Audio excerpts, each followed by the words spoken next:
নমস্কাৰ বন্ধু-বান্ধৱীসকল, Assam job site YouTube চেনেলৰ অন্য এটি ভিডিঅ'লৈ আপোনালোকক পুনৰবাৰ স্বাগতম জনাইছোঁ। বন্ধু-বান্ধৱীসকল, অসম চৰকাৰৰ বিভিন্ন বিভাগত প্ৰায় 12টা পদ মুকলি হৈছে। আজিৰ ভিডিঅ'টিত এই পদসমূহৰ বিষয়ে আলোচনা কৰিম। কোনটো বিভাগত কেইটা পদ মুকলি হৈছে, কেনেকৈ এপ্লাই কৰিব লাগিব, এলিজিবিলিটি ক্ৰাইটেৰিয়া কি দিয়া আছে, গোটেইখিনি বিষয়বস্তুৱে আলোচনা কৰাৰ চেষ্টা কৰিম। সো পলম নকৰাকৈ ভিডিঅ'ৰ মেইন টপিকলৈ আগবাঢ়ো। বন্ধু-বান্ধৱীসকল, প্ৰথম এডভাৰটাইজমেণ্টখন আহিছে district legal service authority Sonitpur তেজপুৰৰ ফালৰ পৰা। ইয়াত পিয়নৰ পদ মুকলি হৈছে। এইটো কন্ট্ৰেকচুৱেল পদ হয়। টোটেল এটা পদ মুকলি হৈছে। ইয়াৰ বাবে চেলাৰি দিয়া আছে 12,500K।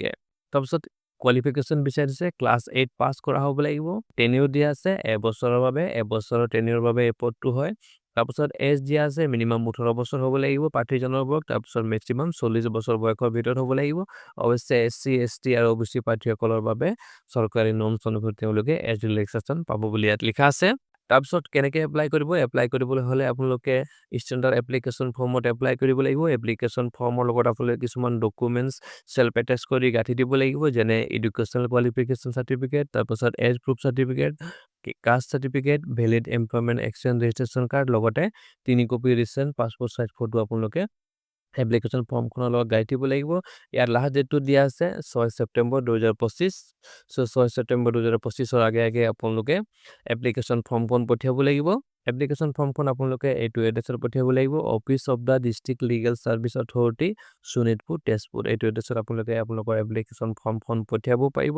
তেনেকৈ দ্বিতীয় নটিফিকেশ্যনটো আহিছে office of the managing director Assam medical service corporation লিমিটেডৰ ফালৰ পৰা। ইয়াত টোটেল আপোনালোকৰ 3টা পদ মুকলি হৈছে চেণ্টাৰ মেনেজাৰৰ বাবে। ইয়াৰ বাবে চেলাৰি দিয়া আছে 55,000K। তাৰপিছত এডুকেশ্যনেল কোৱালিফিকেশ্যন বিচাৰিছে বিটেক নতুবা এমটেক নতুবা BSc, MSc নতুবা BRIT নতুবা BMIT নতুবা গ্ৰেজুৱেট নতুবা পোষ্ট গ্ৰেজুৱেট কৰা হ'ব লাগিব ছায়েন্সত। লগতে ডিপ্ল'মা কৰা হ'ব লাগিব ইন মেডিকেল লেবৰেটৰী টেকন'লজি নতুবা ডিপ্ল'মা ইন ৰেডিঅ'লজি টেকন'লজি কৰা হ'ব লাগিব, নতুবা MBA ইন হস্পিটেল মেনেজমেণ্টত MBA কৰা হ'ব লাগিব। তাৰপিছত ইয়াৰ বাবে এজ লিমিট দিয়া আছে 1 জানুৱাৰী 2025 চনৰ ভিতৰত মেক্সিমাম 50 বছৰ বয়সৰ ভিতৰত হ'ব লাগিব। তেনেকৈ লোকেশ্যন অফ ৱৰ্কটো দিছে Nalbari medical college and hospital, Dhubri medical college and hospital, তাৰপিছত Tinsukia medical college and hospital.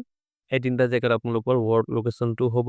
তাৰপিছত এই পদসমূহত এপ্লাই কৰিবলৈ হ'লে আপোনালোকে অনলাইন এপ্লাই কৰিব লাগিব amscl.assam.gov.in গৈ।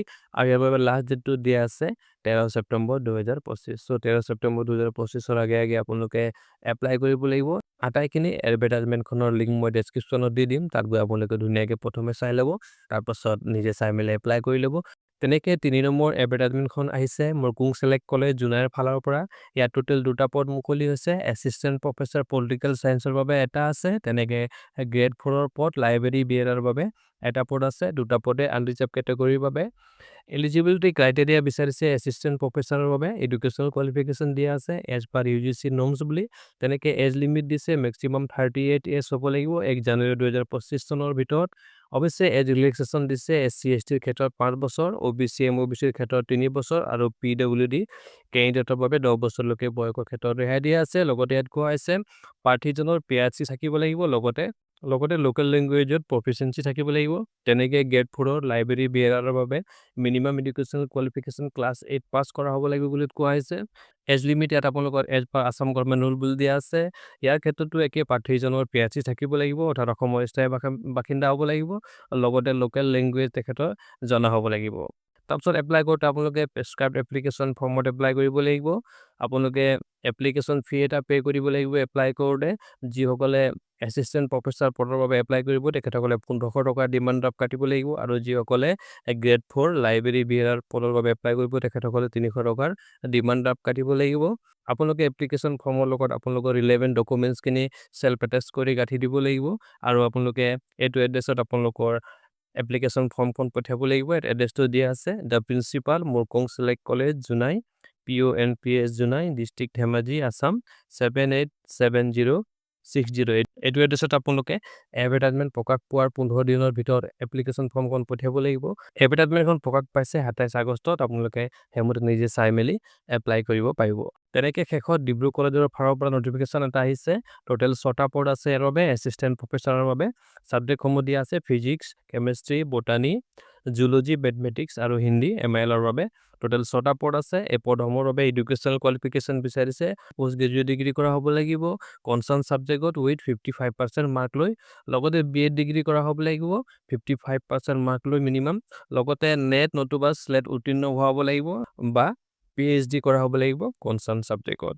তাৰপিছত ইয়াৰ বাবে ইণ্টাৰভিউ ডেট আৰু ভেন্যু দিয়া আছে 16 ছেপ্টেম্বৰৰ দিনা আপোনালোকৰ ইণ্টাৰভিউ হ'ব কলেজ কনফাৰেন্স হলত। চ' বন্ধু বান্ধৱীসকল আজিলৈ আহিছোঁ। আশা কৰিছোঁ আপোনালোকে আমাৰ ভিডিঅ'বোৰ চাই নিশ্চয় ভাল পাইছে। যদি ভাল পাইছে চেনেলক লাইক আৰু ছাবস্ক্ৰাইব কৰিবলৈ নাপাহৰিব। লগ পাম কাইলৈ নতুন এটা চাকৰি খবৰৰ সৈতে। Bye bye.